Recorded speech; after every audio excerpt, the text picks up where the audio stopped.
Revelation chapter 21, verse 1 to 4. Then I saw God. Then I saw you and endured.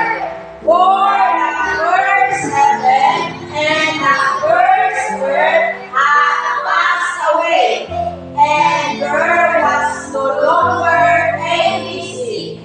I saw the holy city, the new Jerusalem, coming down out of heaven from God, prepared as a bride beautifully dressed for her husband. And I heard a loud voice from the throne saying, Look, God's dwelling place is now among the people, and He will dwell with them. They will be His people, and God Himself will live with them and be their God.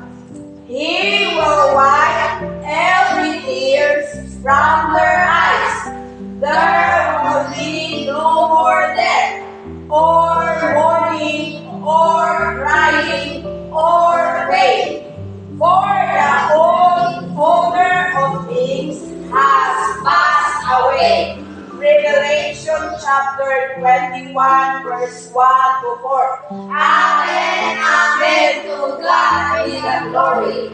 Revelation chapter 22, verse 14. Blessed are those who Blessed are those who wash their books, that they may have their life in the tree of life, and may go through the gates into the city.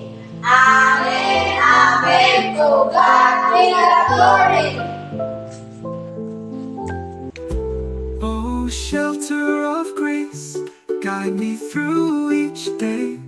In your mercy I'll find my way. Lost in your love.